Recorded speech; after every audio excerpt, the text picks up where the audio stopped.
მივესალმებით ჩვენს ვირფას მაყურებელს, მივესალმებით ჩემს მეგობრებს. გილოცავთ ყველა უბანში სხვადასხვანაირად აღინიშნა, როგორც კომენდანტის საათის დასრულდა. ტორესასთან ძალიან თავშეკავებული სამეზობლო აღმოჩნდა. ჩემ კორპუსს ხო ჩაყარა. ჩემთან მაგალითად აღწევდა მანქანის, არ ვიცი, სრულიად გადაჭარბებული სიჩქარის ხმა ზედა ქუჩებზე, აბაშიძეს გულისხმობ ქვემოთ ძალიან გახარებული. აღმოვლება და 12 საათზე და სამწუხარო ინციდენტებიც მოხდა. უნებრივია მოიყოლებდა თავს.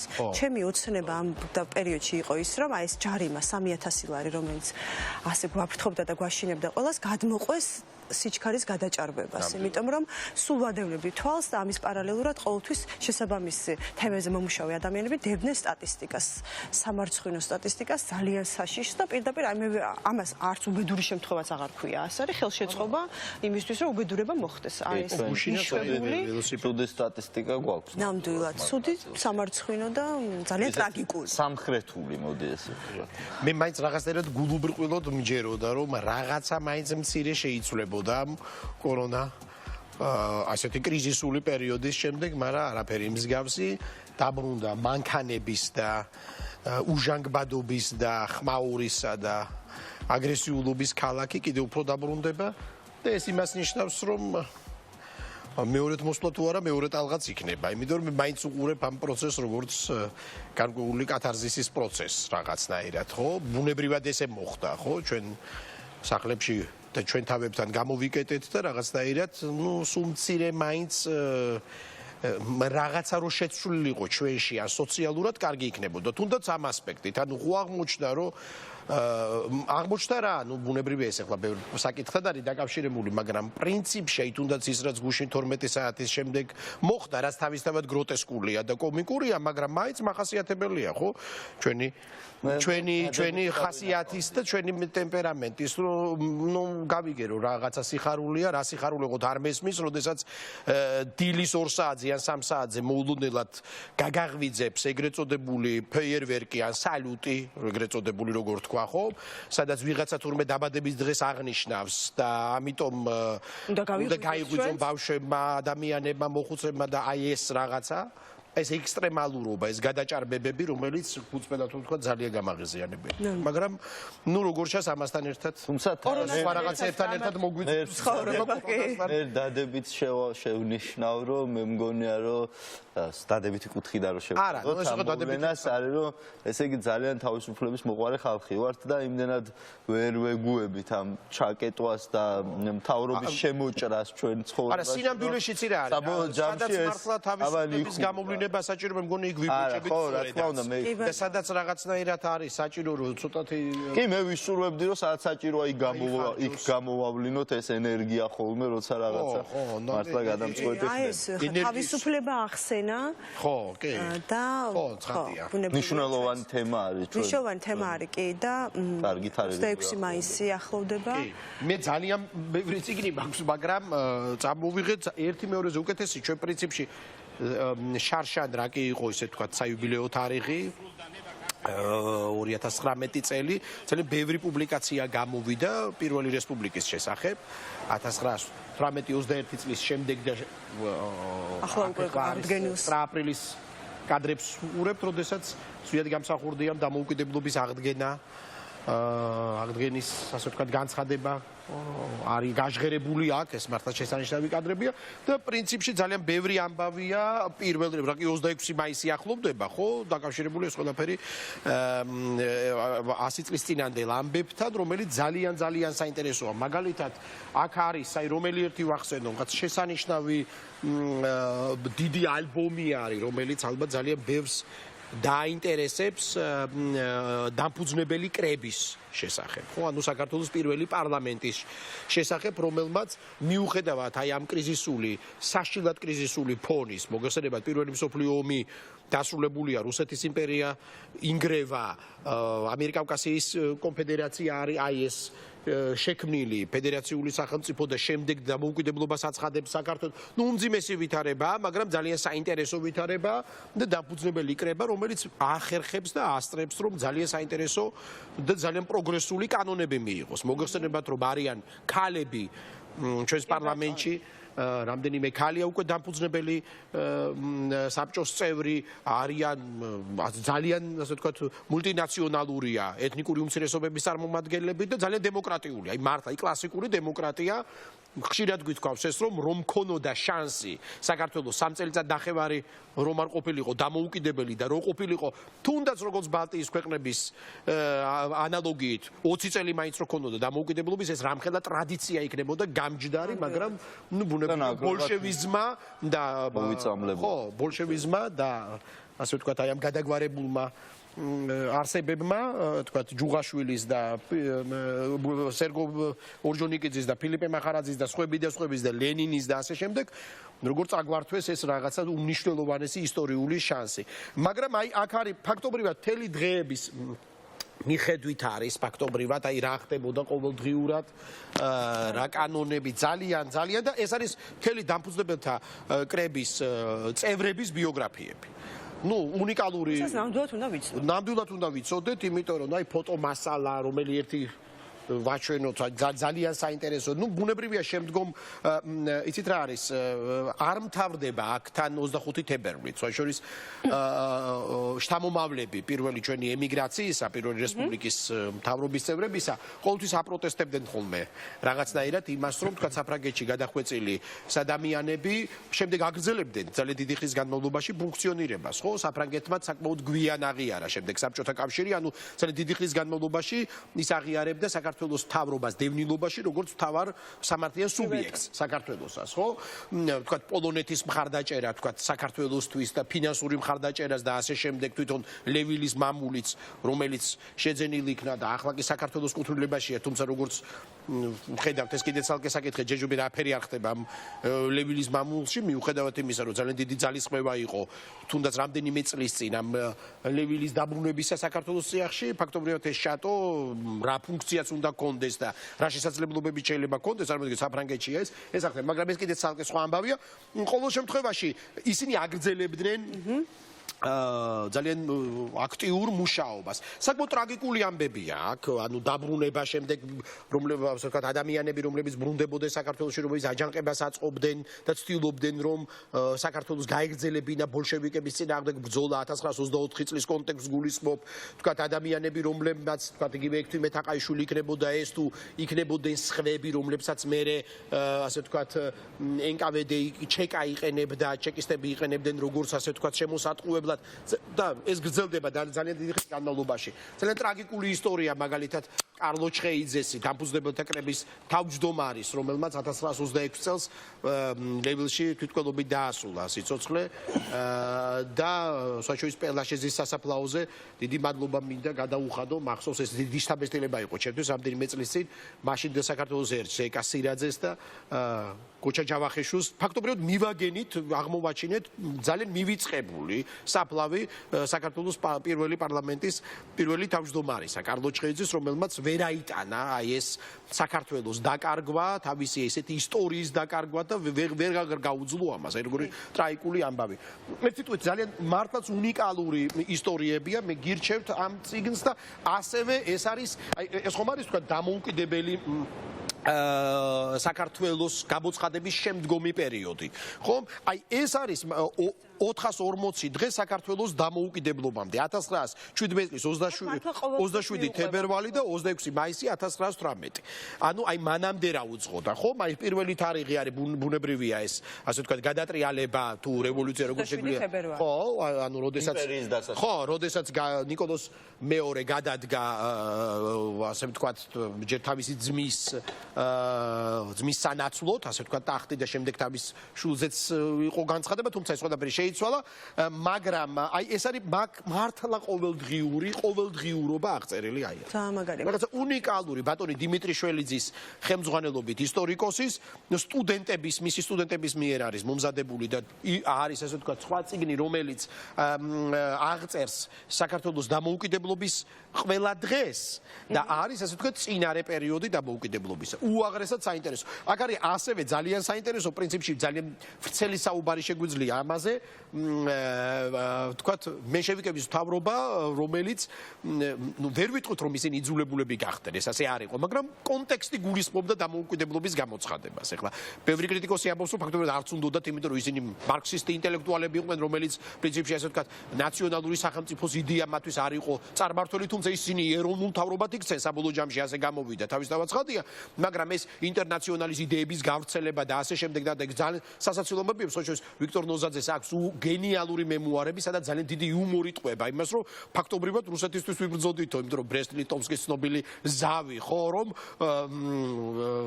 დამოუკიდებლობა ეს იყო რაღაცა თითქოს მიუღებელი იდეაც, შესაძლოა მნიშვნელობაც არ ყოფილიყო. იმ პერიოდის მარქსისტული პოზიციებიდან კი, მაგრამ ეს თავისთავად ცხადია, შემდეგ შეიცვალა და აი მაგალითად არის კონტექსტი, ამიერკავკასიის კონფედერაცია არსებობს, ხო, ბუნებრივია, სადაც არსებობს სხვადასხვა ინტერესი, აზერბაიჯანს ერთი ინტერესი აქვს, სომხეთს სხვა, საქართველოს ეს ერთი სახელმწიფოა, ხო, ბუნებრივი არის ოსმალეთი, იქ არის გერმანია, პირველი მსოფლიო ომია, გერმანია ბუნებრივია, რომ ძალიან დიდად განსაკუთრებული წვლილი აქვს.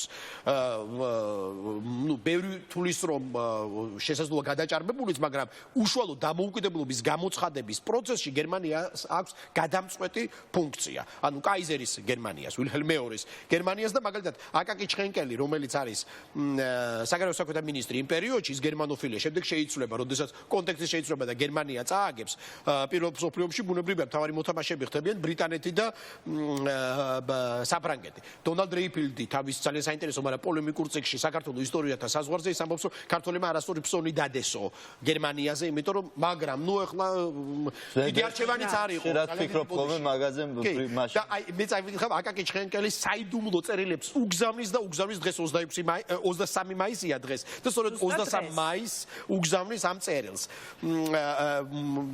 ასე ვთქვათ, მთავრობის წევრებს, ეს საიდუმლო წერილია. თურქეთი და მოლაპარაკებებზეა გერმანელებთან და თურქებთან ერთად. თურქეთი და გერმანია მოგესალმებით მოკავშირეები არიან. მე ვფიქრობ, თქვენ უკვე გამოუაცხადეთ დამოუკიდებლობა. თუ დამოუკიდებლობას არ გამოუაცხადებენ, მარტივად რო ვთქვათ, ხომ? ანუ თურქეთს თავისი პრეტენზიები აქვს და ამიტომ თუ კი საქართველოს დამოუკიდებლობის სუბიექტი ხდება, ის ხდება პარტნიორი გერმანიის და გერმანია კი პარტნიორია თურქეთის და ამიტომ ბუნებრივია საქართველოსთან დაცული ხარ. მე უფრო მეტი დაცულობის და ესეც გამოჩნდა საბოლოო ჯამში. ამიტომ აკაკი ჩხენკელი ითხოვს, რომ სწრაფად საქართველოს ასე ვთქვათ, დამოუკიდებელი ასე ვთქვათ კონტაქტი გქონდეს. მე ვფიქრობ, თქვენ უკვე გამოაცხადეთ დამოუკიდებლობა. თუ არა, მაშინ მე არ მესმის თქვენი ტაქტიკა. ერთადერთი გამოსავალი მხოლოდ ესაა, სხვა გზა დახშულია, ადამიანის საგარეო საქმეთა მინისტრი ითხოვს დამოუკიდებლობას. არც ეს გზა გვიხსნის ყოველი ხიფათისგან, რადგან ჩვენ გვშოვია დაგვიანება. ყოველ შემთხვევაში მე კიდევ მწავს, რომ პასუხისმგებლობა ისტორიისა და ერის წინაშე თავისას იგმს რისკის გარეშე სახელმწიფო ვის დაუარსებია. საქართველოს პირველი ნაბიჯი შემდეგ უნდა იყოს თხოვოს გერმანია მფარველობა თავისი დამოუკიდებლობის დასაცავად. დადგენილება ამის შესახებ უნდა გადაეცეს გრაფ შულენბურგს. ყველა ეს ხდება საიდუმლოდ. შულენბურგს მიეცემა აქედან ინსტრუქცია, რომლის ძალით ის ამ თქვენს შუამდგომლობას გადასცემს თავის მთავრობას. ხო? შეიძლება პასუხის მოსვლამდე უკვე იკისროს გერმანიის იმპერიის წარმომადგენლის როლი. ამ შემთხვევაში ის გამოიყვანს თავის პატარა რაზმს, ტყვეებისგან შემდგარს და მიეგებება მომხდომ თურქებს და განუცხადებს, რომ საქართველოს უკვე გერმანიის მფარველობის ქვეშ იმყოფება. ფარველი, როგორ მნიშვნელოვანია პატარა ქვეყნისთვის, ხო? თურქებს არ აქვთ უფლება მისი ტერიტორია გადმოლახონ, თუ კი გერმანელები ჩვენი პარტნიორები იქნებიან. აუცილებლად საჭიროა მყისვე შემატყობინო დამოუკიდებლობის გამოცხადება არა მარტო ტელეგრამით, არამედ წერილობითაც, კანონიერად შემოწმებულ ქართულ ენაზე. კანონიერად შემოწმებულ ქართულ ენაზე. აგრეთვე დამოუკიდებლობის აქტის ტექსტი, საჭირო აგრეთვე ჩემს თანამდებობაზე ცალკე მოწმება ქართულ ენაზე. ბეჭედი გაუკეთეთ ახლავე. არც პრესაში, არც პარლამენტში ცუდად არ მოიხსენიოთ გერმანია, ოსმალეთი, არც მეზობელი ერები. პირიქით დაჭრით უნდა ითქვას, რომ ჩვენ გსურს კარგი განწყობილება გქონდეს მეზობელ სახელმწიფოსთან.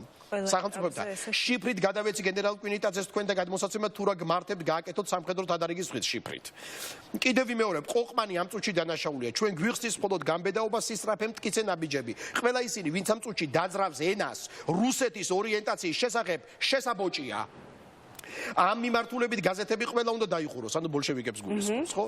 ბოლშევიზმი სამშობლოს ღალატია, ეს არის ერთადერთი თქვენი ლოზუნგი. პანიკა შეუძლებელია. საჭირო შრომის განაწილება, რეზოლუციები დამღუპველია. გამოიჩინეთ ნამდვილი სახელმწიფოს სულის სიმშვიდე. ჩვენი ერი გამჭრიახია, შეიგნებს და დაემორჩილება სამშობლოს მხსნელ მთავრობას მუსურებს შეასრულოთ ძიმე ვალდებულებად ქვეყნის წინაშე. ჩვენ გავუშვით ყველავა და ერიც არ მომამზადეთ ამ მომენტისათვის, მაგრამ იმედი მაინც არ უნდა დავკარგოთ. სასწრაფოდ გამოაცხადეთ დამოუკიდებლობა.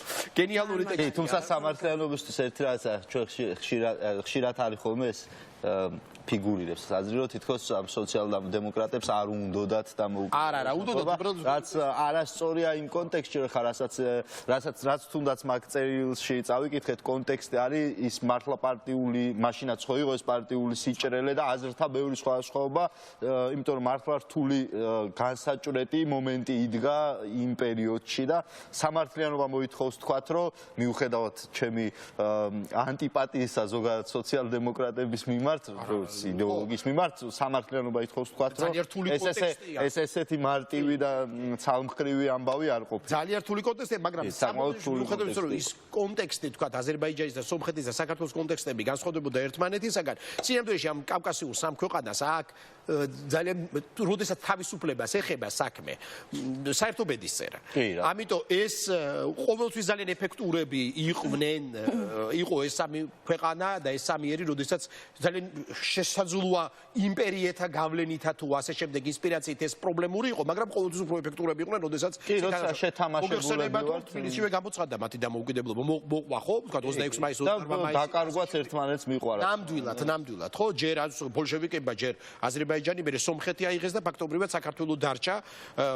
ესეც რატომ, ხო? იმიტომ რომ ბრიტანელებიც გავიდნენ საბოლოოდ, როგორც კი დასავლელმა პარტნიორებმა დატოვეს საქართველო და იქ კონტექსტი იყო პირველი მსოფლიო ომის და ესეც, როდესაც დღეს ესეთ ასე ვთქვათ თითქოს და ტრადიციულ და თითქოს მოყირჭებულ და დავიწყებისთვის განწირულ ტყულს იმეორებენ. დღესაც კი რომ საქართველო ნეიტრალური უნდა იყოს, ნეიტრალური ქვეყანა. ნეიტრალური ქვეყანა იყო პირველი საქართველოს იგივე ილეთის გათამაშება მიდის, ასე ვთქვათ, რომ საქართველო დარჩეს მარტო პარტნიორების როგორც კი საქართველო მარტო დარჩება იმპერიის წინაშე, ეს იმპერია შთანხმდგავს. ყოველთვის ესე იყო. ყველა იმპერიის დროს საქართველოს კონტექსტში, როდესაც ახლა მგელს რო შეხვდეს, ახლა ცხვარი და რო უთხროს რომ მე ვეგეტარიანელი ვარ, ეხლა დადიბუში. მგელი არ არის ვეგეტარიანელი.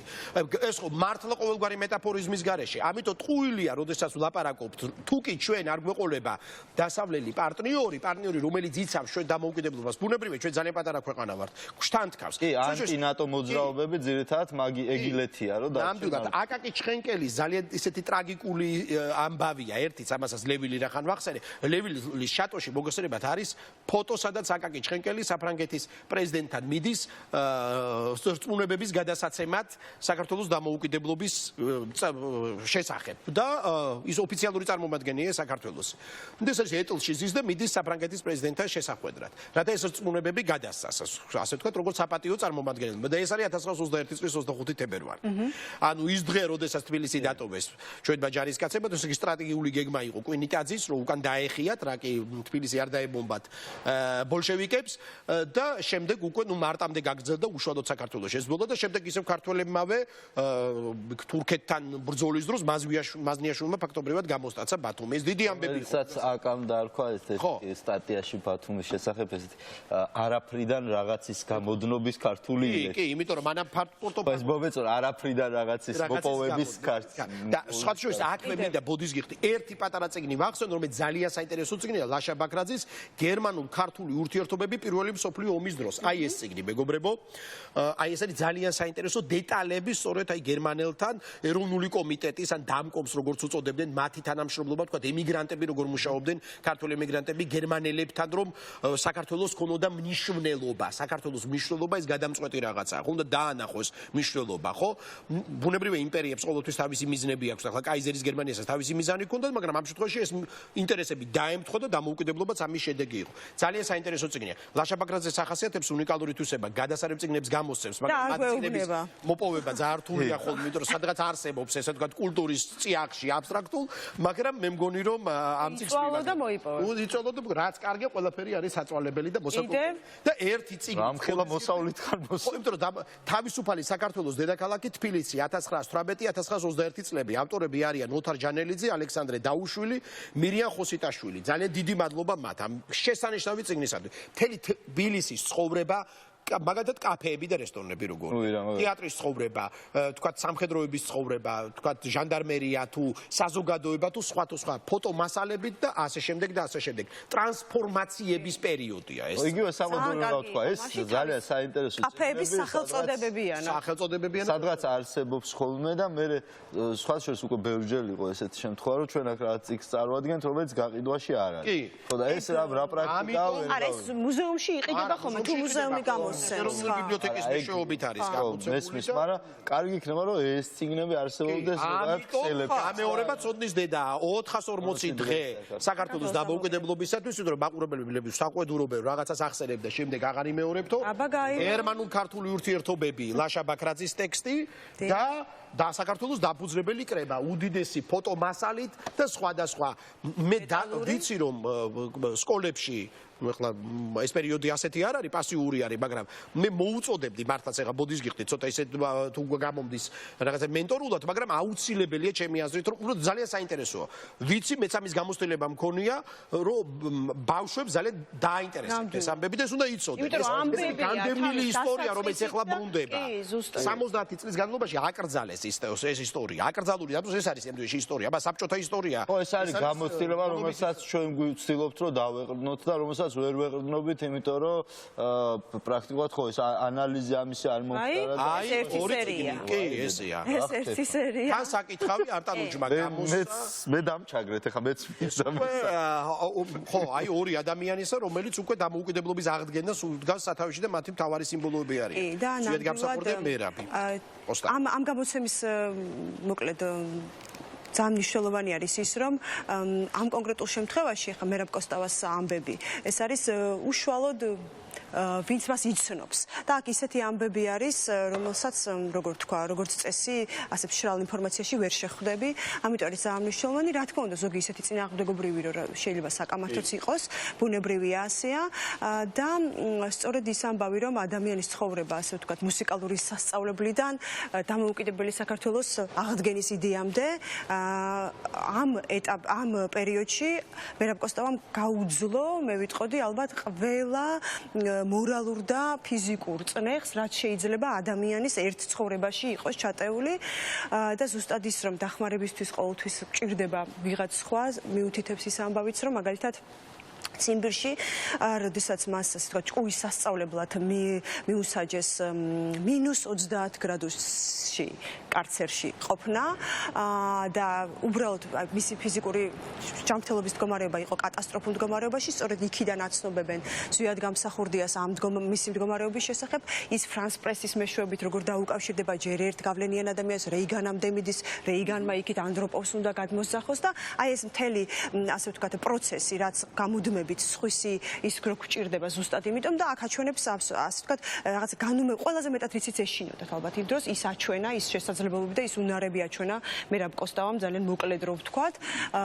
რადგან თითქმის 10 წელი გამოდის, რაც ის ჩამოშორებული იყო ყველაფერს და უძლებდა ასე ხა ერთი მაგალითი მოვიყვანა და ეს ის დრო არის, როდესაც დანარჩენი საქართველო ალბათ პიცუნდა ლიზავასა და სხვა სოჩში პლაჟებზე არის, ასე ვთქვათ, წამოწოლილი.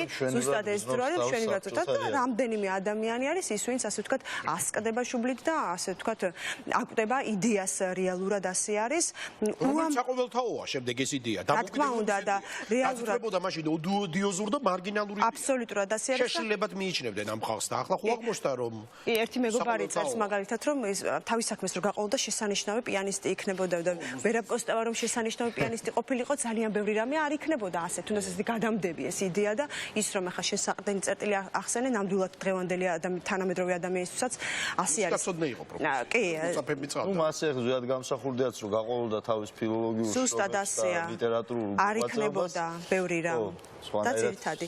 კი ბატონო, და ის რაც ყველაზე მეტად გაინტერესებს ხო რეალურად აი ასე ვთქვათ კულუარული ამბები. აქ არის ყველაფერი, მათ შორის რა თქმა უნდა ავარიის შესახებ რომელზეც მაგალითად ნოდარ ნათაძის მოგონებები არის ძალიან ასე ვთქვათ პირდაპირ შეიძლება ასე ითქვას და ის პირდაპირ რაღაცა კონკრეტულ ამბებს ასახელებს და დეტალები რომელიც კონკრეტულად ამ ავარიის ირგვლივ იყო ბუნდოვანი ძალიან და ასე ვთქვათ ბურუსით მოცული და არა მხოლოდ ეს აქვე თამრიკო ჩხეიძე იქნება ეს ძალიან ბევრი მეგობრის და არა მხოლოდ მეგობრის გახსენება არის აქ, რომელიც მე მაგალითად თვითონ ლიტერატურული თერაპიის იმაში სრულფასოვანი წარდგენა მაქვს ამ წიგნის და ხო, დაინტერესებულ ადამიანს და განსაკუთრებით ალბათ ახალგაზრდებს. ძალიან მაგარი წერილი არის, როდესაც ის თავის შვილს ირაკლის წერს წერილს და შემდეგ მამას პასუხობს შვილი და ძალიან მაგარი ეს ირაკლი წერს ბოლოს, ამ წერილის ბოლოს არის, რომ ბევრს ვკითხულობო მამას წერს.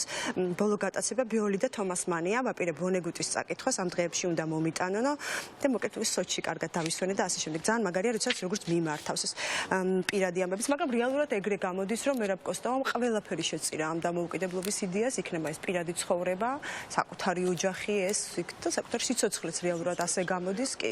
და არის ძალიან მაგარი ბევრი დეტალი და შენასხსენე, ხო? სკოლაში სწავლაზე ეგრე არის. ახლა ზუსტად ვიცი, რომ ახალგაზრდაზე ბავშვზე ძალიან მოქმედებს ეს ამბავი, როდესაც დღეს ჩვენ ყველა საკანცელარიო მაღაზიაში შეგვიძლია ვიყიდოთ დროშა, როდესაც მივდივართ სადმე ან აქციაზე ან რაღაცას აღვნიშნავთ, რომ არსებობდა ერთადერთი დროშა დამოუკიდებლობის, რომელიც სწორედ 88 წელს მის ეზოში გამართულ მიტინგზე, პირველ მიტინგზე აფრიალდა, ასე ვთქვათ და რაზმი მოვიდა იმისთვის, რომ ასე ვთქვათ დაეშალათ ეს ომონიშილი და ამ ხალხს და ვერაფრით ვერ წაართვეს ხელიდან მერაბ კოსტავას და მოკლედ ასეთი ძალიან ბევრი მნიშვნელოვანი ამბავია და ყველას გირჩევთ, იმიტომ რომ თან იცით რომ მოკლე ტექსტები და ძალიან კარგად იკითხება. კოკო გამსახურდიას შესანიშნავი გახსენებები იმისა, რა თქვა, რასაც თავად შეესწრო ასე შემდეგ და რა ვიცი, ძალიან ესეც ეს არის 79 ამბავი ზვიად გამსახურდიაზე, სადაც რა თქმა უნდა გადაკვეთა არის, ბუნებრივია ბევრი ამბის კლასიდან დაწყებული და პირველი პროტესტით იწყება ეს, როდესაც დედა იხსენებს მერაბ კოსტავას დედა კლასში როგორ ააბუნტებენ კლასელებს ეს პირველი ის და არც ერთი ბავშვი არ ასახელებს ვინ იყო მოთავე ამ ამბის, მაგრამ მასწავლებლები გვიყურებენ მე და ზვიადის დედას ეს კაპიტანი ხო იხსენებს და ძალიან მნიშვნელოვანი ამბები არის ყველასთვის ეს თავიდან იწყება რაღაცა ძალიან ეს ტომ სოიერის ფათერაკებივით ხო დასუსულ დასაწყისში და შემდეგ უკვე რა თქმა უნდა არის ხდება ეს ძალიან ტრაგიკული ადევნებების სერია და ერთხელ ერთი მეგობარი იხსენებს სახინკლეში ვისხედითო და ვხედავთ რომ მერაბმა რაღაცა ხინკლის რაღაც ნაწილი გადააწყო დიდ თეფშსა და გარეთ გადისო და გავგიჟდით სადმიდის ვერ გავიგეთ და მიუტანა გარეთ ვთქარ მანქანას ხო რომ ეს ჩემნაირად ვშიერი ხალხს ალბათ რომ ამდენი ხანია დაგგვზევთო და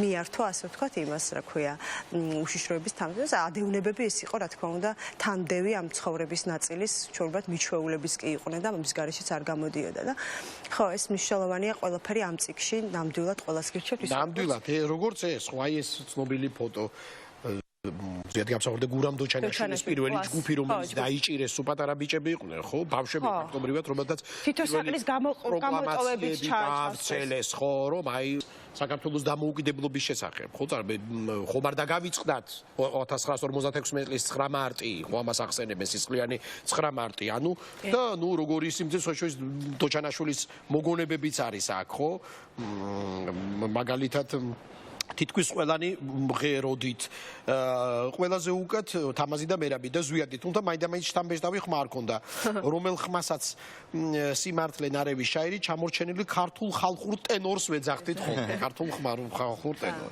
და ასე შემდეგ ერთი სიტყვით ძალიან საინტერესო ამბები შეჩორის ნოდარ ნათაძე ახსენე და აი ეს დამფუძნებელთა საქართველოს დამფუძნებელთა კრების წიგნი იწყება ძალიან სიმპტომატური და სიმბოლური ფოტოთი აი ეს ფოტო აქ არის სამი თაობა ეს არის გრიგოლ ნათაძე პირველი დამფუძნებელთა კრების წევრი რომლის ხელმოწერაც აქვს პირველ დამოუკიდებლობის აქტს და აქ არის ნოდარ და მაია ნათაძეები მისი შვილები რომლებიც უკვე 1991 წლის 9 აპრილს დამოუკიდებლობის აქტს აწერენ ხელს ანუ მთელი საუკუნე ჩანს დამოუკიდებლობის ასე ვთქვათ ისტორიის თვალსაზრისით აი ამ ერთ ფოტოში მარტო ხო ანუ აი ეს თაობები რომლებიც ატარებენ ამ ტრადიციას და შემდეგ რამდენი ხნის მერე ხდება ეს ეგრეთ წოდებულ ამ მოგესწრებათ რომ მოკლე საუკუნეს უწოდებენ ხო ანუ დაიწყო 1914 წელს და დამთავრდა 1950-იან წლებში აი ეს მთელი ეს რაღაცა კონტექსტი ჩანს აქ ანუ ძალიან დღევანდელი ჩვენი გამოწვევებით ძალიან მნიშვნელოვანია ანუ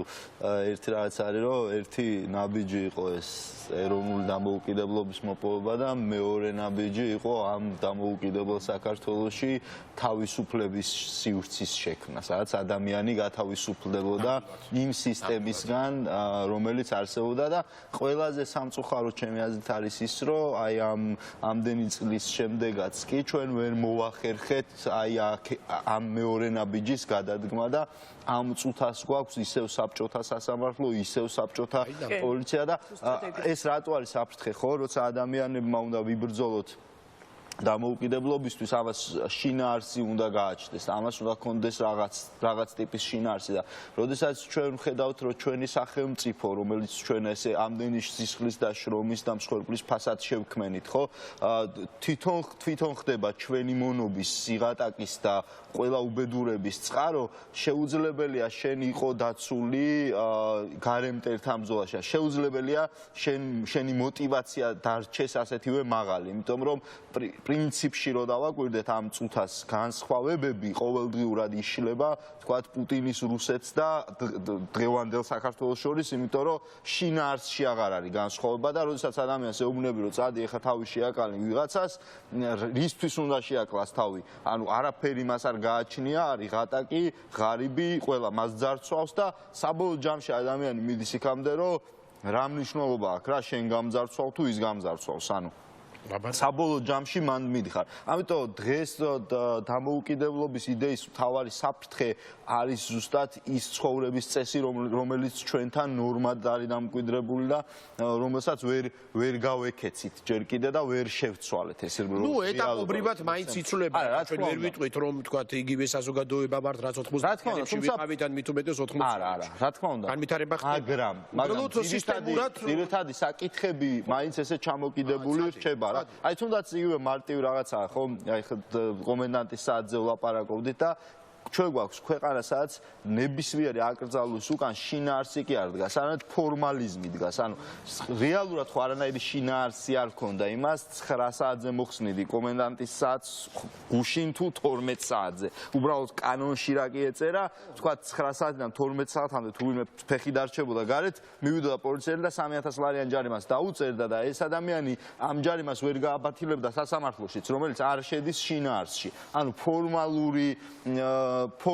ფორმალიზმი არის ყველაფერი, სადაც რაც ნებისმიერი ტექსტის საკითხვა ხდება სიტყვასიტყვით და არა შინაარსობრივად. ნუ ეს ხო და ეგ ქმნის ზუსტად აი ეს არის ეხა ამ ეტაპზე ჩვენი ეროვნული ამოცანა ეს უნდა იყოს რომ რაღაცნაირად დავძლიოთ ეს სისტემა ეს დავშალოს და თავიდან ავაწყოთ რომ შინაარსი გაუჩნდეს ამ დამოუკიდებლობას თორე ესე თუ გავაგრძელებთ ნელა სულ უფრო კარგავს ამ შინაარსს და ზოგადად რთულია შეინარჩუნოს სახელმწიფოებრობა როცა ის თვითონ არის შენზე ძალადობის წყარო ასეა ხო იგივე თუნდაც პირველი რესპუბლიკის აი ინტელექტუალები ხო რომელიც თქვა იგივე რეზო გაბაშვილის ეს ილია ჭავჭავაძისეული იდეაა ხო არ არსებობს ეროვნული თავისუფლება პიროვნული თავისუფლების გარეშე და პიროვნული თავისუფლების გარეშე ვერ მიიღწევა ეროვნული თავისუფლება ანუ მონა ვერ მოუპოვებს ვერც საკუთარ თავს და ვერც თავის ქვეყანას თავისუფლებას დათო ტურაშვილის ახალი ცხელ-ცხელი წიგნი ღვინის პატარა დისიდენტიც გამოერია ღვინის სამშობლო საქართველოს იმიტომ რომ საქართველოში ყველაფერი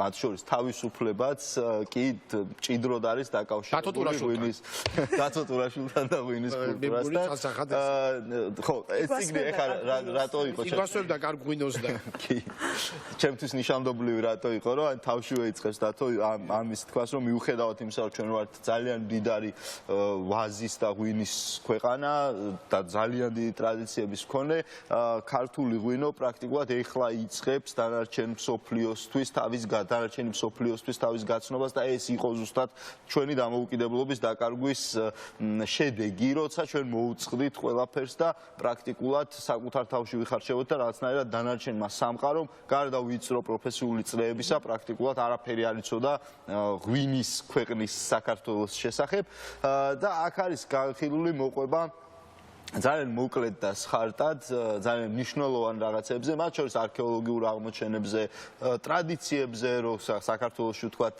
იყო ქვევრში დაკრძალვის ტრადიცია, რომ ამხელა დღემდე როგორ შეინარჩუნა ჩვენმა კულტურამ ეს ვაზის გარშემო არსებობა და ვთქვათ, აი ენაშიც რო არსებობს ეს კვალი ტრადიცია იყო, რომ ადამიანი რო დაიბადებოდა, მის სახელზე თავს ქვევრს თავს მოუხუფავდნენ და ის ვინც ვერ ახერხებდა ამ თავის მოხუφას იყო თავმოუბნელი. ბოლო რამდენიმე წლია აქედან მოდის. საუბრობს აუცილებლად ახსენებს ქვევს, რაც სამართლიანიც არის. და ასევე მაგალითად დათო ტურაშული უკვე ისევე განუყოფელია როგორც დათო ტურაშვილი და საქართველოს დამოუკიდებლობა. აი ეს როგორც ბოგანო მაგალითად მოდის ტერმინია, რომელიც აღნიშნავდა ვენახის არ მქონე პირს და ზოგადად ქართული კულტურა ნამდვილად იყო არის კიდეც აწყობილი ვაზზე, ვაზის გარშემო შეიძლება ეს ვთქვა. ხო, ქრისტიანობაც საქართველოში ერთ-ერთი მნიშვნელოვანი ფაქტორი, რატოც კარგად მივიღეთ და შევითვისეთ, შეიძლება ის იყო, რომ ქრისტიანობა იყო ტოლერანტული ვაზის მიმართ, ვაზის კულტურის მიმართ, თვითონ ქრისტიანობისთვისაც ეს ძალიან მნიშვნელოვანი იყო და რაღაცნაირად ვაზი ერთგვარი გამაერთიანებელი არის, აი ძველი ამ ქრისტიანობამდელი და ქრისტიანობის შემდგომი საქართველოს ერთ-ერთი ღერძი არის, რომელიც აერთიანებს ამ კულტურას და საერთოდ გერმანელი ერთი მოგზაური აიხვალდი იმასაც კი წერს, რომ შესაძლოა ჰიპოთეზას გამოთქვავს. ქართველები იმიტომ არ გახდნენ, ასე ვთქვათ, სახელმწიფო მუსლიმანური, იმიტომ არ გახდაო, რომ ღვინო ვერ. ხო, ეგ არის ლეგიტიმურია, ეგ მსჯელობა შეიძლება იყოს, შეიძლება ხოლმე თავის საფუძველი. ხო, რა თქმა უნდა, ეს მხოლოდ შეიძლება თეორია იყოს, მაგრამ ერთ-ერთი ფაქტორი შეიძლება და ეგ ყოფილიყო, იმიტომ რომ საქართველოში ვაზს აქვს ძალიან დიდი, ძალიან ღრმა ფესვები, ვთქვათ 80 საუკუნეს ითვლის ზოგიერთი აღმოჩენილი ნიმუში და ამის გარდა ვთქვათ ქართულ ენაში კვალს შეგვიძლია გავყვეთ, როცა ჩვენ გვაქვს ველური ვაზი, აქაც წერს დათო ამის შესახებ, ველური ვაზის აღნიშნული 25 მინიმუმ 25 სიტყვა, როცა სხვა ქვეყნებში, მათ შორის ტრადიციული ღვინის ქვეყნებში მხოლოდ ერთი სიტყვა აქვს და ამის აღნიშნული. გარდა ამასთან ერთად ეს კულტურული კვალი იმდენად ღრმა არის, რომ დღესაც კი გარკვეული რიტუალები, რომლებიც წარმართობის დროს სრულდებოდა ქვევრის პირას, დღემდე ვასრულებს და ეს იყო ერთ-ერთი შემადუღებელი სხვადასხვა სოციალური ფენების შორის ურთიერთობისა, რის გამოც საქართველოში იმ გაგებით ეს კლასობრივი ბრძოლა და სოციალური ფენები შორის ესეთი მკვეთრი სისხლიანი დაპირისპირებები პრაქტიკულად ძალიან იშვიათად თუ მოხდებოდა, იმიტომ რომ ღვინის გარშემო პრაქტიკულად ერთიანდებოდნენ ხოლმე სხვადასხვა სოციალური წრის წარმომადგენლები. აქ არის ძალიან იხსენებს მათ შორის ზაქარია ჯორჯაძის საფლავს, რომელსაც აწერია ზაქარია ჯორჯაძე, გლეხი, მუშა და თავადი. ერთად ან ღვინო აერთიანებდა ხოლმე ხშირად ადამიანებს მათ შორის ამ ნიშნითაც. მოკლედ ეს არის ერთ-ერთი საინტერესო წიგნი, სადაც შეხვდებით ბევრ ნაცნობს, მაგრამ ასევე ძალიან ბევრ უცნობ დეტალს თქვენთვის. შესანიშნავია. არის ძალიან კარგი ფოტოებით გამდიდრებული ინგლისურადაც არის, როგორც ორენოვანია, ქართულ და ინგლისურენოვანი არის, კი ბატონო, და შეგიძლიათ უცხოელ მეგობრებსაც გაიყოლოთ, იმიტომ რომ ჩემი აზრით იქნება ერთ-ერთი კარგი წარდგენა თქვენი ქვეყნის საიდან ხართ, ვინ ხართ და ძალიან ისე მარტივად და ლამაზად მოთხრობილი ამბავიც გამოგივათ ქართული კულტურის შესახებ. მოკლედ დიდი მადლობა დათო სამწიგნისთვის და ყველას ურჩევ რომ სულაკაურის გამომცემლობა და სხვებისთვისაც ხო სულაკაურის გამომცემლობამ სულ ახალი წიგნია მე რამდენადაც ვიცი. კი, სულ ახალი წიგნი და მართლა ძალიან და საჩუქარია ყველასთვის. და მართლა მნიშვნელოვანი და ფუნქციური წიგნია რა. ძალიან და ბევრი ისეთი დეტალია მართლა დათოს აქვს ეს სისხარტე რომ ისე მოგაწოდო სადაც ძალიან მნიშვნელოვანი დეტალები რომ სამუდამოდაც გამახსოვრდება და თან ძალიან საინტერესოა. მე მართლა ყველა წაიგებს კი. და ეს მოძდევს და ან მოდის უკვე თითქმის თანამედროვეობამდე. მოკლედ ძალიან საინტერესო ილუსტრირებული მშვენიერი. ილოცავთ დათო. კი ბატონო. მადლობა დათოს. მე მგონი შეგვიძლია რომ მე მგონი ხო შევაჯამოთ კი არა და გავიდეთ რეკლამაზე და შემდეგ უკვე მართლა ძალიან მნიშვნელოვან საკითხზე სასაუბროდ დავუბრუნდეთ სტუმრებთან ერთად, იმიტომ რომ პირდაპირ ამაზე ვსაუბრობთ. გვექნება თუ არა წიგნები, იმისთვის რომ არსებობდეს თუნდაც ეს გადაცემა რა. რეკლამაზე გავალთ და დავუბრუნდებით, დაგველოდეთ. დავბრუნდით პირდაპირ ეთერში, დავბრუნდით სტუმრებთან ერთად, თქვენ მათ იცნობთ კარგად და კიდევ ერთხელ შევახსენოთ გვანსაჯობავა საქართველოს წიგნის გამომცემელთა და გამავრცელებელთა ასოციაციის თავმჯდომარე და თინა მამულაშვილი, სულაკაურის გამოცემების დირექტორი. მადლობა გოგონებო რომ მობრძანდით ჩვენთან. ამბავი იყო ეს, როგორც ჩართვაში და ანონსში ვთქვით, პანდემიის პირობებში, რა თქმა უნდა, საგამომცემლო სივრცესაც და ბიზნესსაც ძალიან დიდი დარტყმა მიადგა, ხო, ასეა. კი ბატონო და თვითონ წიგნის სექტორმა, როგორც იყო ნათქვამი, მაშინ ასე დაითვალეს, რომ 6 მილიონი იყო თითქმის ზარალი, ხო ასეა. ძალიან მნიშვნელოვანი იყო ეს ანტიკრიზისული გეგმის შედგენა, რომელიც შედგა კიდეც და გვაინტერესებს დეტალები, რა თქმა უნდა, ამასთან მიმართებაში. გვანცა, მოდი შენგან დავიწყოთ რეალურად. ასევე ნათქვამი იყო, რომ არის შანსი, რომ რაღაცა გაურმაგდეს, ან კიდევ უფრო რაღაცნაირად უფრო დიდი იყოს ზარალი. რა ეტაპზე ვართ ახლა? მივესალმებით თქვენს მაყურებელს, მადლობა მოწვევისთვის, ამ თემით დაინტერესებისთვის. რა თქმა უნდა, როგორც მთელმა ქვეყანამ და სამყაროშიც ძალიან ბევრი ადამიანი დიდ სირთულეებს გადის, ჩვენი სექტორისთვისაც იყო ძალიან მძიმე, 2 თვე, ცოტა კიდევ უფრო მეტიც, შეიძლება ასეც ვთქვათ. ყველაფერი ცხადია იმით დაიწყო, რომ ჩვენი სექტორისთვის ყველაზე მნიშვნელოვანი და ყველაზე დიდი დარტყმა იყო ცხადია წიგნის მაღაზიების დახურვა. თუმცა ჩვენ ყველანი მთელი სექტორი ცხადია, გაგებით შევხვდით ამ ამბავს და გავაცნობიერეთ ჩვენი პასუხისმგებლობა. თუმცა ერთგვარად შეიძლება ითქვას, რომ მიუღებელი იყო შემდგომ მეორე ეტაპში, მეორე ეტაპზე რაც მოხდა, როცა უკვე აგვეკრძალეს წიგნების ონლაინ გაყიდვაც. ამის ლოგიკა რა იყო? ამის ლოგიკა მე მგონი არ ვიცი ვინც მიიღო ეს გადაწყვეტილება, მათთვისაც ალბათ არ არის ბოლომდე გააზრებული, რატომ მოხდა ეს ყველაფერი. ჩვენ ამის ახსნა ნამდვილად ვერასდროს ვერც ეტაპზე ვერ მოვისმინეთ. ამიტომ პირველი ეს იმ პერიოდში, როდესაც თქვათ ჩვენ შეგვეძლო, ასე ვთქვათ, ხაჭაპური შეგვეკვეთა და ვთქვათ მოეტანა დისტრიბუტორს. ხო, აი სწორედ ამ პერიოდში, სწორედ ამ პერიოდში იყო ეს და ჩვენ საუბრობდით ხოლმე ამაზე ერთ-ერთი არგუმენტი იყო, რომ უნდათ რომ რაც შეიძლება კურიერების ნაწილშიც ნაკლები ადამიანი ყოფილიყო, მაგრამ აი ის საფოსტო ორგანიზაციები, ასე ვთქვათ, რომლებიც მუშაობდნენ ვთქვათ საკვებზე, აი მათაც არ ქონდათ უფლება რომ წიგნი მიეტანათ მომხმარებლისთვის, ანუ აქ არისო დამატებით ადამიანებზე საუბარი. ვინც დასაქმებულიყო, მათთვისაც არ შეიძლება და რა თქმა უნდა ეს იყო ჩვენთვის ძალიან გაუგებარი, ცხადია ვეცნობოდით რა ხდებოდა მთელ სამყაროში და ჩვენ სფეროში და ისე როგორც არასდროს წიგნი გახდა პანდემიის დროს ყველაზე პოპულარული. ყველა საუბრობდა წიგნზე, ყველა უზიარებდა ერთმანეთს წიგნებს. ეს საქართველოშიც ასე მოხდა, მაგრამ ასე მოხდა მთელ მსოფლიოშიც. ჩვენთვის ერთის მხრივ ცხადია სასიხარულო იყო ეს ამბავი, იმიტომ რომ ერთგვარად აი ამ რთულ პერიოდში გამომცემლებისთვისაც ეს იყო გადარჩენის გზა და როცა ის სადღაც 16 მარტს დაიხურა წიგნის მაღაზიები, მაშინვე ყველა გადაეწყო მაქსიმალურად აი ამ ონლაინ გაყიდვებზე. თუმცა ძალიან სწრაფად შემდეგ უკვე ესეც გვეკრძალა და აპრილის პირველი რიცხვებიდან უკვე სრულიად აკრძალულიყო და ჩვენი სექტორისთვის, ახლა ჩვენი სექტორი მაყურებელმაც რომ იცოდეს, ძირითადად თავმოყრილია ჩვენთან მცირე და საშუალო ბიზნესის წარმომადგენლები არიან ეს ორგანიზაციები, რომლისთვისაც ფაქტობრივად წარმოუდგენელია, როდესაც სრულიად ყველანაირი საშუალება რამე შემოსავლის მიღების არის გადაჭრილი გზები, ხო? უკვე აი წარმოუდგენლად სწრაფად შეიძლებოდა მივსულიყავით ძალიან, ხო, კოლაფსამდე, კატასტროფულ შედეგებამდე, ამიტომ ჩვენ პირველი დღიდან დავიწყეთ ამაზე საუბარი, იყო პეტიციას, მიმართვაც ძალიან ბევრი საშუალება, რა თქმა უნდა, გამოვიყენათ, რომ ხელისუფლებისთვის მიგვეწყვიტა ჩვენი ხმა, იმასთან დაკავშირებით, რომ მართლაც ხა ერთი იყო ჯანმრთელობის საკითხი, რომელიც ძალიან მნიშვნელოვანია, მაგრამ მეორე იყო ეკონომიკის საკითხი, განადგურების პირას მისვლა, ადამიანების შემდეგ. იცი როგორ არის, ხა ესე მე როგორც ვიცი გამომცემლებს თქვა სამსახურებიდან არ გამოთავისუფლებიათ თანამშრომლები და მაქსიმალურად ყველა შეეცადა რომ შეენარჩუნებინა, მაგრამ როდესაც ჩვენი სფერო არის ისეთი, ბევრი არის ეგრეთ წოდებული ფრილანსერი.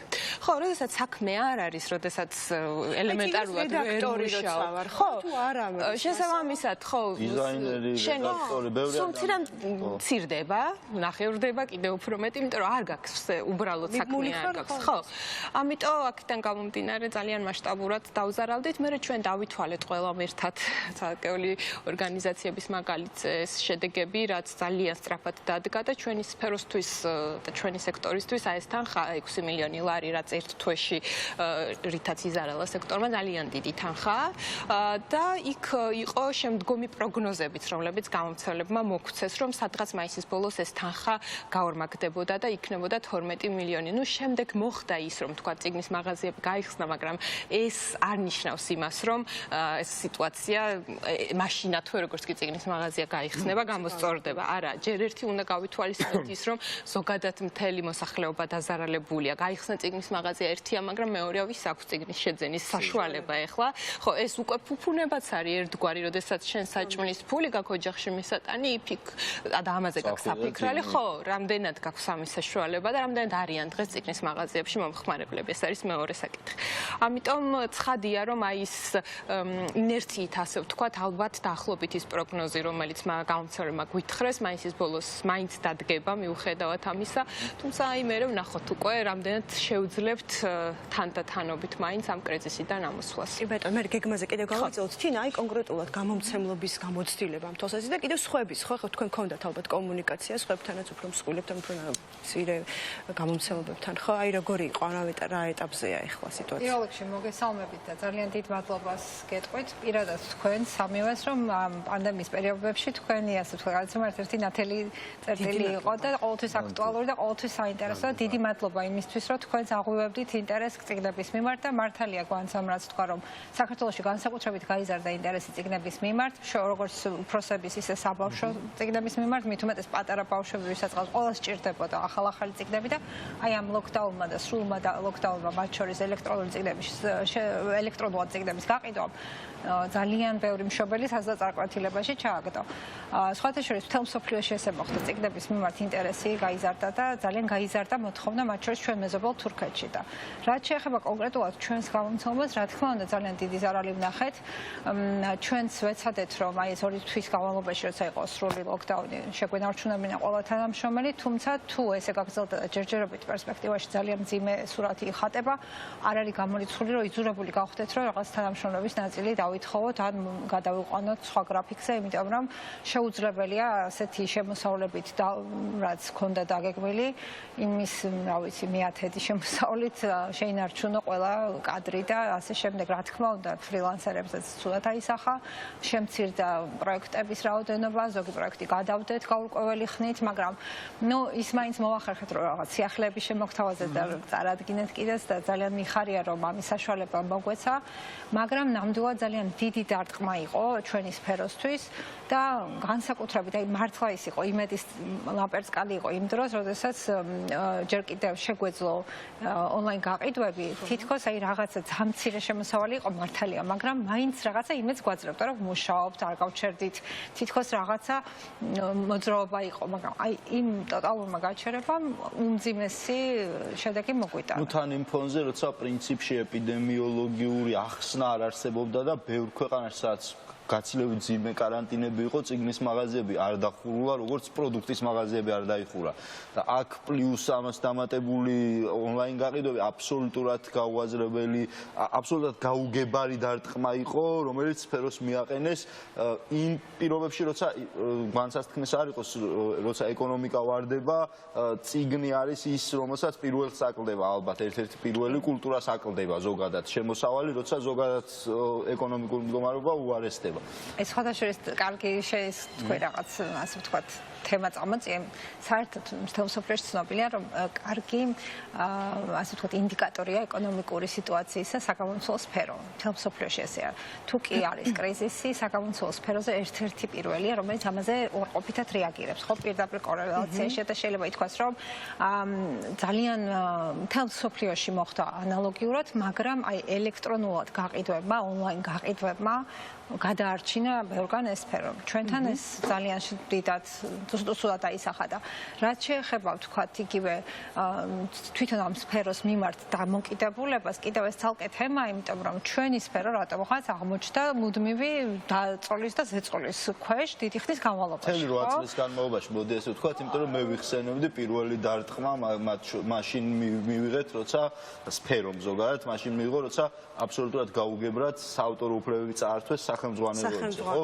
მაგიდან დაიწყო და თითქმის ყოველ წელს რაღაც ახალ დარტყმას ზუსტად და როდესაც ვლაპარაკობთ ხელისუფლების წარმომადგენლებს, ყოველთვის ვახსენებთ, რომ კი, მნიშვნელოვანია, რომ ვთქვათ ქვეყანის ორიენტაცია იყოს იმაზე, რომ ხელი შეუწყოს ქვეყანაში მრეწველობის განვითარებას, მაგრამ თან ჩვენ ასე ვთქვათ, ჩვენი სფერო, გასაგამომცემლო სფერო ხელს უწყობს ინტელექტუალური სფეროს განვითარებას, ხო? ანუ ჩვენ ვასაქმებთ ადამიანებს, რომლებიც სხვა შემთხვევაში ფრილანსერები ვახსენეთ, რედაქტორები, ილუსტრატორები, რა თქმა უნდა, მწერლები, რომლებიც ამ სფეროს ირგვლივ ტრიალებენ და ამ სფეროდან იღებენ შემოსავლებს. და საქართველო პატარა ქვეყანაა, მცირე მასშტაბის გაყიდვებია, ტირაჟები მცირეა, ისედაც მცირეა, ხო? ეს ბრუნვა როგორც წესი ხა საკუთარი ჰონორარით საქართველოში ძალიან ცოტა მწერალი ცხოვრობს თითზე ჩამოთვალა საზღვრაში შეიძლება არც არავინ, უბრალოდ იმიტომ რომ ტირაჟები არ გვაწევს ამის საშუალებას, თუმცა მათთვის ეს არის ძალიან მნიშვნელოვანი დამატებითი შემოსავლის წყარო. და ჩვენ ვეუბნებით, რომ ჩვენი სფერო ასაქმებს ზუსტად იმ ადამიანებს, რომლებიც სხვა შემთხვევაში დოტაციაზე უნდა ყავდეს სახელმწიფოს, ხო? ჩვენგან თარგმნელები იღებენ შემოსავალს, რედაქტორები, ილუსტრატორები, ფოტოგრაფები და ასე შემდეგ, მწერლები.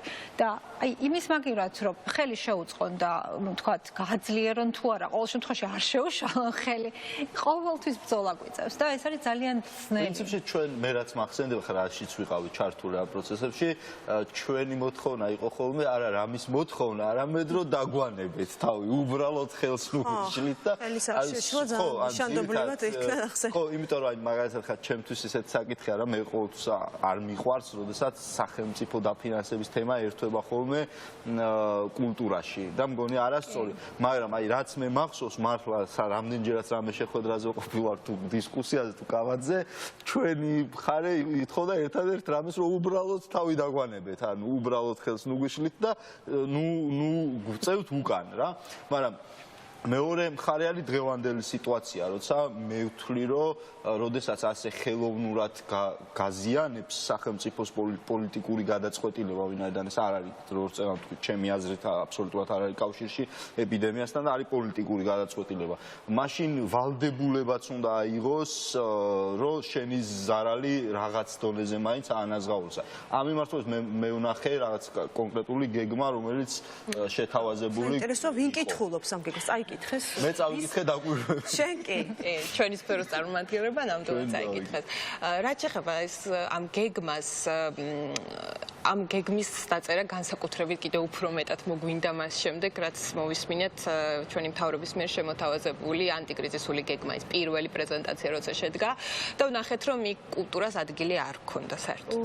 არ იყო მოხსენიებული, არ გულისხმობ ახლა ესე ზოგადად წიგნის სფეროს ცხადია, არ გვაქვს ამის ამბიცია, მაგრამ კულტურის ადგილი არ იყო არავინ და ჩვენ კიდევ ერთხელ დავინახეთ, რაც არ იყო დიდად გასაკვირი ჩვენთვის, იმიტომ რომ ვიცით ხო ყველამ სახელმწიფოს დამოკიდებულება წლების მანძილზე კულტურის სფეროს მიმართ, მივხვდით რომ ჩვენ საერთოდ არ ვართ პრიორიტეტული ამ ადამიანებისთვის, ამიტომ თქვით რომ რადგანაც ასია საქმე და რადგანაც ჩვენ არ გაგვიხსენეს, ამიტომ ჩვენი თავი ჩვენ თვითონ უნდა გავახსენოთ. ეს იყო იდეა, თუმცა ცხადია პირველი დღიდან როცა ეს კრიზისი დაიწყო, მუდმივად ვიყავით კავშირში ჩვენს გამომცემლებთან და ყოველდღიურად ვთხოვდით რომ აი ცვლილებები, რა პრობლემები წარმოიქმნებოდა ამის შესახებ მეტნაკლებად მოეწოდებინათ ინფორმაცია, რომ გცოდნოდა რაში სჭირდებათ მათ დახმარება და რა შეგვიძლია გავაკეთოთ.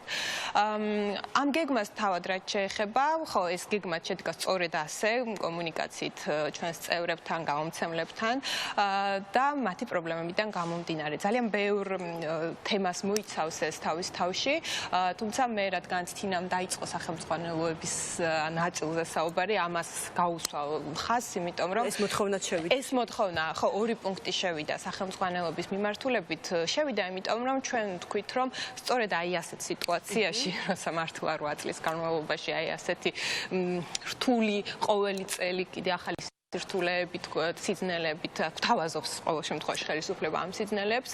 ეს წელი ამ წელს მათ ჰქონდათ შანსი და ნუ აქვთ პრინციპში, რომ ერთის მხრივ გამოესწორებინათ ის რაც ის ზიანი რომელიც მიაყენეს სახელმწიფოს და ყველაზე მოკლედ რო გამოდის რაღაცა ისთვის აღდგენისთვის ხო მაქსიმალურად აი სწორედ სამართლიანობის აღდგენით ეს დახმარება კი არ იყო სამართლიანობის აღდგენით დახმარებოდა საკონსულტациო სექტორი და რა იგულისხმებოდა ერთ კონკრეტულ მაგალითს ვიტყვი რაც გვაქვს ესე პუნქტად რომ აი ის თემა რომ სახელმწიფოს გამომცემლებს დღემდე არ აქვთ უფლება რომ გამარჯვებული სამინისტროს მიერ გამარჯვებული ასეთ გამოცხადებული სახელმწიფო მიღწევები საკუთარი, თავად დაბეჭდონ. ანუ ეს პრინციპი კვლავაც გრძელდება, რომ მთავრობის თუ სამინისტროს მიერ შერჩეული ეს კონკრეტული სტამბები ბეჭდავენ სახელმძღვანელოებს და ჩვენ მათ მივმართებთ და შევთავაზეთ, რომ გაეხსნათ ბაზარი და მიეცათ საშუალება გამომცემლებისთვის, რომ თავად ებეჭდათ თავიანთი წიგნები და ეს სწორედაც იქნებოდა სექტორისთვის ძალიან სწრაფი დახმარება, იმიტომ რომ სწორედ ახლა სასექტემბროდ უნდა დაიბეჭდოს ხო ეს წიგნები და ძალიან ლოგიკური იყო, ძალიან კარგი გზა იყო, იმიტომ რომ ეს სახსრები ისედაც არსებობს, ეს სახსრები ისედაც უნდა დაიხარჯოს ამ სფეროში და ამ საქმეში, იმიტომ რომ იცით თქვენ რომ უფასოა სახელმძღვანელოები და სახელმწიფო ამ ნაწილს თავის თავზე იღებს, მაგრამ მიეცათ საშუალება მთელი სექტორისთვის, ეს იქნებოდა მთელი სექტორისთვის დახმარება, რომ ეს ბაზარი გახსნილიყო. ეს იყო ჩვენი ერთ-ერთი ძალიან სამართლიანი ჩემი აზრით შეთავაზება მათ მიმართ, რაზეც რა თქმა უნდა ჯერჯერობით პასუხი არ მივიღეთ. ამ კონკრეტულზე თუ საერთოდ გეგმის შესახებ არ ყოფილა ვთქვათ პასუხი? ამ კონკრეტულზე ამ შემთხვევაში გეგმას რაც შეეხება, როდესაც გეგმა სამინისტროში გავაგზავნეთ, ესეთი პირველადი შემოხმიანება არაოფიციალური იყო და გითხრეს ესეთი რამ, რომ კარგია რომ ასეთი დოკუმენტი შეიქმნა და კარგია რომ კარგი იქნება თუ ვთქვათ ყველა სფერო კულტურის რაღაცნაირად ეს გამოვა ინიციატივით რომ ეს სასარგებლო იქნება მათთვისაც, რომ კარგად გაიაზრონ. შექება მივიღეთ, მაგრამ რაც შეეხება შედეგებს ამ ხრივაც მინდა აუცილებლად აღვნიშნო, რომ გარდა კულტურის სამინისტროსი ჩვენ საბედნიეროდ ყავს სამინისტროში, ასე ვთქვათ, ჩვენი მეგობარი ორგანიზაციაც, სამინისტროს სიფს გულისხმობს საქართველოს მწერალთა სახლი, რომელთანაც ასევე პირველი დღიდან ჩვენ გვქონდა მუდმივი ესეთი თათბირები, კომუნიკაცია, რა შეიძლება გავაკეთოთ, როგორ შეიძლება გავაკეთოთ და მწერალთა სახლი, რა თქმა უნდა, ისტორიულად არის ჩვენი მხარდამჭერი და მეგობარი და მათაც ძალიან აწუხებდათ ჩვენი პრობლემები, აქედან გამომდინარე, ისინიც თავადაც მიმართავდნენ სამინისტროს ინიციატივით, ასე ვთქვათ, რომ რაღაცნაირად დაგხმარებოდა და ამის შედეგი უკვე პრინციპში დადგა. სტიპენდიების ამბავი, ხო, რომელიც უკვე გამოცხადა, ერთი სტიპენდია არის მწერლებისთვის, მეორე არის მთარგმნელებისთვის, თუმცა თავის თავში გამომცემლების დახმარებასაც მოიცავს, ხო. აი ეს არის პირველი ნაბიჯები.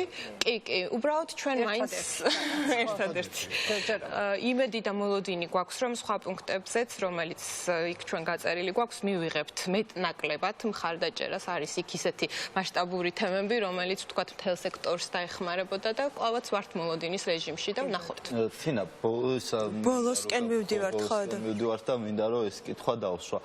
თქვენ გამოეცეთ ვეფხის ტყაოსნის გრაფიკული ვერსია, ასე ვთქვათ, გრაფიკული ნოველა, რომ ძალიან მაგარი იყო, ძალიან მნიშვნელოვანი იყო, მაგრამ ამავდროულად ერთ-ერთი ძვირი პროექტიც არის გამომცემლობებისთვის, თუმცა ძალიან მნიშვნელოვანია, რატომ მინდა ხაზი გავუსვა, რომ ძალიან მნიშვნელოვანია ამ ტიპის გამოცემები სხვა ქვეყნებში წარდგენებისთვის, როცა ჩვენ კულტურას წარმოადგენთ. ეს ძალიან ეხმარება აღქმაში, ხო?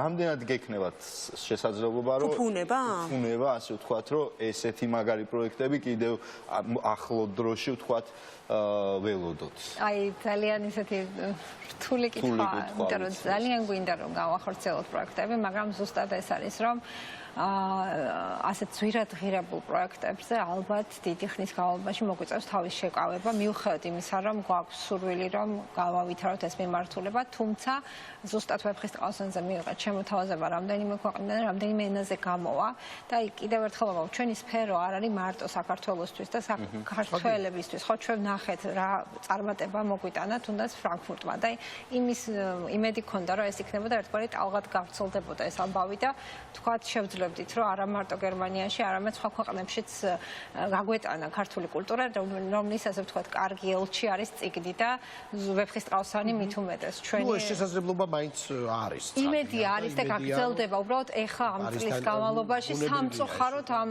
პანდემიის პირობებში ყველა ეს ღონისძიება ყველაფერი იცნება, მათ შორის და მინდა რომ ბოლოს რაღაცა რეპლიკის სახით ამის შესახებაც ვთქვათ, წიგნის ფესტივალიც, რომელზეც მიჩვეულები ვართ, რომ პირდაპირ ცოცხლად ვხედავთ უამრავ წიგნს, ვართ ყველანი გახარებულები და ასე შემდეგ. ეხლა გვიწევს რომ ეს ფესტივალი იყოს, ასე ვთქვათ, ონლაინ რეჟიმში. ზუსტი თარიღი ვთქვათ და ჩვენ შემდეგ შაბათს ჩვენი მხრიდან უერთდებით, რა თქმა უნდა, ამ ეს ძალიან გვეხარია ჩვენ ფესტივალს. მოკლედ ვიტყვი აუცილებლად რომ ჩვენ არ შეველიათ ბოლომდე ტრადიციულ ფესტივალს და 24-27 სექტემბერს იმედი გვაქვს რომ გამოგვივა ეს ყველაფერი და ტრადიციულ ადგილას შევიკრიბებით, თუმცა იქამდე 30-31 მაისს თბილისის წიგნის საერთაშორისო ფესტივალის Facebook გვერდზე 2 დღის განმავლობაში 11-დან 8 საათამდე გვექნება პროგრამა ლიტერატურული და საგამომცემლო ყველაფერი ონლაინ და გვექნება ვირტუალური გამოფენა გაყიდვა წიგნების. ეს იყო კიდევ ჩვენი ასე ვთქვათ თავარი თვითმიზანი, რომ სწრაფი დახმარება გაგვეწია გამომცემლებისთვის სწორედ ამ ფორმატში და მე მკითხველებსაც მინდა თქვენი ეთერით მივმართო და უთხრა, რომ მათ ვისაც გული შეგტკივათ წიგნის სექტორზე, მათ ვინც აი ამდენი წლის განმავლობაში ბედნიერი იყავით ესეთი გამოცემებით, რომელსაც ჩვენი გამომცემლები გთავაზობდნენ, მინდა უბრალოდ უთხრა მათ, რომ ერთი წიგნის შეძენაც კი დღეს ჩვენი სექტორისთვის არის უკიდურესად მნიშვნელოვანი, ამიტომ შემოგვიერთდით ჩვენს Facebook გვერდზე და ძალიან დიდ ფასდაკლებებს გთავაზობენ გამომცემლები ტრადიციულად როგორც იყო, უბრალოდ ყველაფერი იქნება ონლაინ და ყველაფერი კარგად იყო აწყობილი რომ ტექნიკურად ადვილად მარტივად შევიძინოთ. კი, ჩვენ შევქმნით ონლაინ პავილიონი, ესეთი ვირტუალური პავილიონი, ვირტუალური სტენდები და ყველა გამომცემლობას თავისი კატალოგი აქვს, თავისი ფასდაკლება აქვს და ყველას აქვს თავისი მიწოდების სერვისი. ანუ ყველაფერი დალაგებულია და მე მგონია რომ ძალიან ადვილად გაერკვევიან ტექნიკურ ნაწილს. ძალიან დიდი მადლობა, ძალიან სწრაფად გაიქცა დრო და კიდევ მინდა რომ ლაპარაკოთ არა რეკლამის დროა და რეკლამის დროა და ჩვენ გვინდა ვიმედოვნეთ რომ შემდეგში თქვენი სტუმრობა უკვე იქნება რაღაცნაირად ძალიან ახალი წიგნები. მეტი და მეტი. მეტი და მეტი. მადლობა და წარდგენთ რომ აბსოლუტურად დაკავშირებული ვართ ყველანი ერთმანეთთან ახლა ვინც ვართ, მაყურებელი, მკითხველი იქნება ეს თუ გამომცემელი და წერალი. ასე რომ ძალიან დიდი მადლობა და წარმატებები. მადლობა თქვენ. რეკლამის შემდეგ დავბრუნდებით ასევე სტუმართან ერთად და ერთი სასიამოვნო, ძალიან საჭირო სიახლის შესახებ ვისაუბრებთ, ასე რომ არ გადართოთ დაკველოდეთ. დავრუნდით, გიჭირა ამ სასა? აი, გამზადე. ძალიან კარგი ამბავი გვაქვს, იმიტომ რომ ამერიკული ინტერესის ქართული ვერსია გვაქვს. ეს პირველი ნომერი, მეორე ნომერიც აგვაქვს და შეგვიძლია რა თქმა უნდა ვაჩვენოთ კიდეც. ნინო ევგენიძე გვყავს სტუმრად, ეკონომიკური პოლიტიკის კვლევის ცენტრის აღმასრულებელი დირექტორი. მადლობა ნინო რომ მოხვედი და მადლობა რომ მოგვეცი, ასე ვთქვათ, შანსი ამ ძალიან საინტერესო ჟურნალებს გავეცნოთ ქართულ ენაზე და აქვე ოღონდ აი ხა მაყურებელი ალბათ გაიფიქრებს რომ რატომ უნდა მაინტერესებდეს ჟურნალი სახელწოდებით ამერიკული ინტერესი და თქვათ რა დამხვდება იქ ისეთი რაც ჩემთვის იქნება ასე ვთქვათ საინტერესო ან თქვათ რა კავშირი მე ხა ამის საპასუხოდ მე თვითონვე შემიძლია მაგალითად ამოვიკითხო ციტატა რომელიც თვითონ ქართველი მკითხველისადმი წერილში ჟურნალის რედაქტორმა სარედაქციო საბჭოს თავმჯდომარემ და გამომცემელმა დაწერეს რომ ამერიკულ ინტერესში ვსჯელობთ დემოკრატიის ადამიანის უფლებებისა და კანონის უზენაესი საკითხებზე. ეხლა ეს უკვე ალბათ საკმარისი იქნება ჩვენთვის, რომ რაღაცნაირად ასე ვთქვათ, გავიაზროთ მნიშვნელობა ამ ჟურნალის და მეტი დეტალი გვაინტერესებს შენგან პირველ რიგში ასეთი მარტივი შეკითხვით. აი რაში დაგვეხმარება ეს ჟურნალი? თუ შეიძლება ასე დავსვათ ეს კითხვა.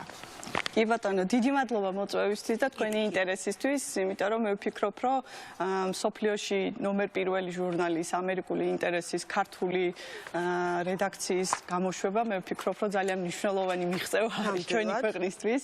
ეს კიდევ ერთხელ ხაზს უსვამს, თუ სად ვართ ჩვენ და სად გვინდა ჩვენი, ასე ვთქვათ, თავი ვიხილოთ და ვიყოთ იმ სამყაროს ნაწილი, რასაც დასავლური სამყარო ქვია.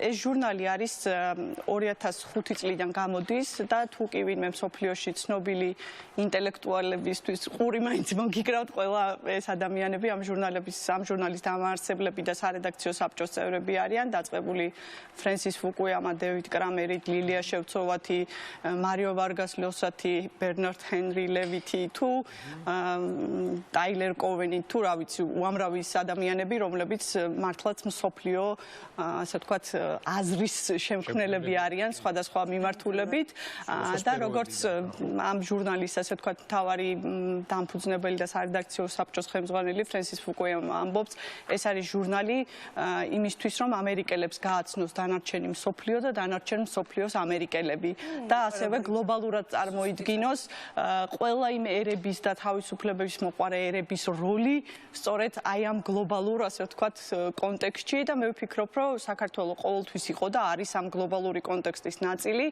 ის რომ ეს ჟურნალი თუ გინდათ ესეთი პატარა ფორმა იმისა რომ ჩვენ ამ სამყაროს ნაწილი ვართ რომელიც ერთადერთი უცხოურენოვანი ჟურნალია რომელიც ამერიკული ინტერესის ან უცხოურ ენაზე გამომავალი ჟურნალი გახლავთ მხოლოდ ქართულად და ეს არის მათი საჩუქარი ჩვენდამი იმიტომ რომ ჩვენ არაფერს არ ვიხდით ამაში და საქართველოს მოსახლეობასაც ჯერ კი 3000 ეგზემპლარს ბეჭდავთ ასე ვთქვათ მაგრამ უახლოეს მომავალში ვცდილობთ რომ კიდევ უფრო გავზარდოთ ეს ტირაჟი და უფასოდ მივაწოდოთ მთელი საქართველოს მასშტაბით სოფლებს, ქალაქებს, მასწავლებლებს, პედაგოგებს, რა ვიცი, ვისთვისაც მნიშვნელოვანია, რომ ჩვენი ქვეყანა იყოს აი ამ დასავლური ღირებულებების ნაწილი.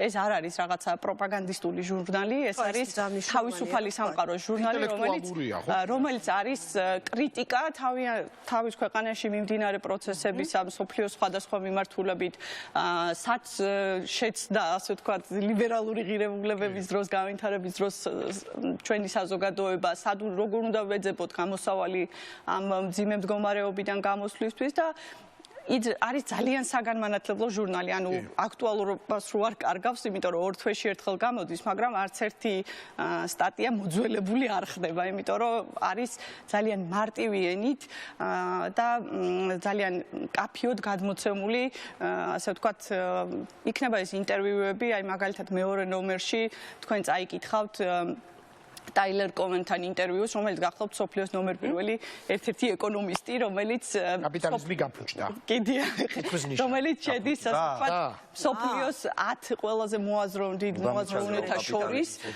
და ის არის ადამიანი, რომელსაც აი მართლაც თვითონაც ამბობს, რომ ეკონომისტობა არის სადღაცა შუაში ხელოვნებასა და მეცნიერებას შორისო და ისე მარტივად არის, რომ ყველანაირ კლიშეებს არღვევს, რომ აი მე ახლა ლიტერატორი ვარ და რა ვიცი ეკონომიკის რა გამეგება და რაში მაინტერესებს, სწორედ აი ეს ინტერვიუ ამ ადამიანთან აი ამ ყველანაირი კლიშეს დარღვევას ახდენს და არის ძალიან საინტერესო დისკუსია, რომ თუ რა მოიტანა კაპიტალიზმმა და რატომ არის ის ასე ვთქვათ, ამ შემთხვევაში ერთადერთი განვითარების და სოფლიო დოვლათის შექმნის და ამ სარგებლის ადამიანებზე გადანაწილების მიმართულებით.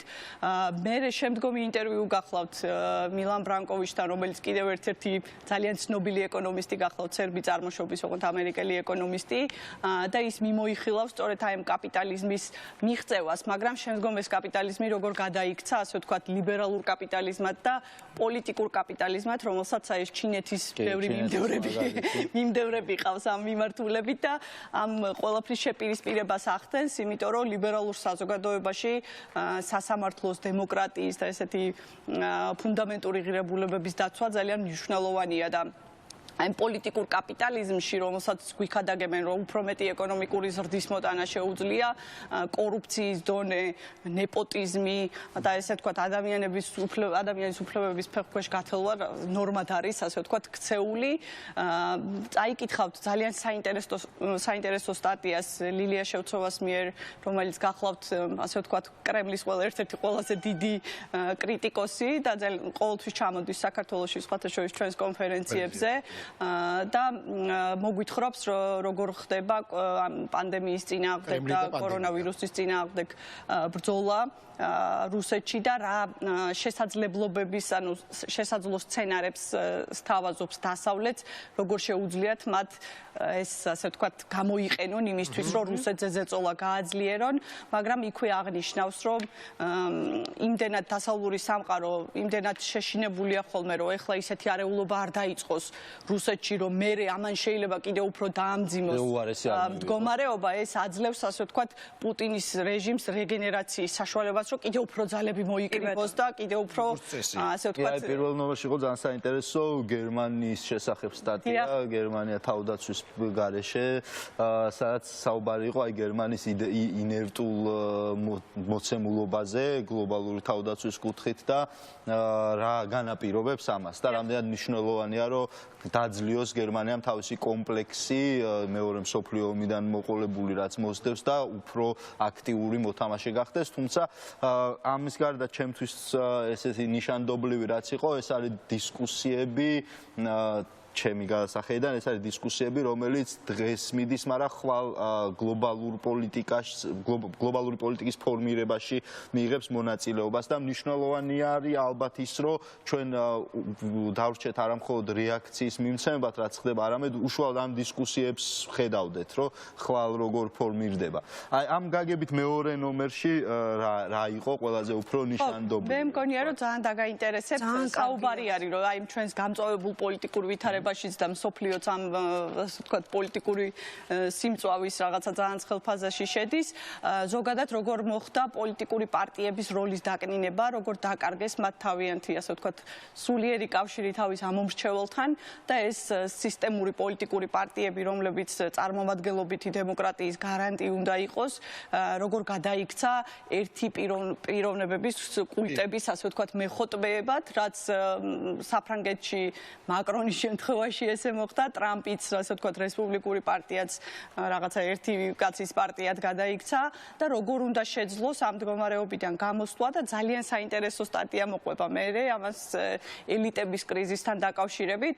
ჩვენთან მოგეხსენებათ ეს ელიტების კრიზისი რაღაც ცუდი გაგებით არის, იმიტომ რომ ჩვენს წარმოდგენაში ეს ელიტა არის რაღაცა ხო ხვდებით კომუნისტების დროინდელი გადმონაშთი, რომელსაც კორუფციისგან და რაღაცა მიღებული შემოსავლებით რაღაცა ყელყელაობდნენ მარტო ხო ხვდებით და ეს იყო პრივილეგირებული ასე ვთქვათ რაღაცა ფენა, მაგრამ დასავლური გაგებით ელიტა გახლავთ ის ადამიანები, წარმატებული პროფესიონალები ყველა სფეროში, ხელოვნებიდან დაწყებული, სპორტით დამთავრებული, სახელმწიფო მოხელეები თუ ასე ვთქვათ ეკონომიკის და ბიზნესის წარმომადგენლები, ვინც ცდილობს რომ სამყარო უკეთესობისკენ შეცვალოს თავისი მოსახლეობისთვის და ეს ელიტების ასე ვთქვათ კრიზისი სწორედ იმ დროს შევიდა ასე ვთქვათ კრიზისში, როცა როგორ გითხრათ, აი ცოტა ქედმაღლური დამოკიდებულება გაუჩნდა თავიანთი მდგომარეობის, რომ იმდენად ინტელექტუალური რაღაცა გარსი შემოიკრეს, რომ იმის იქით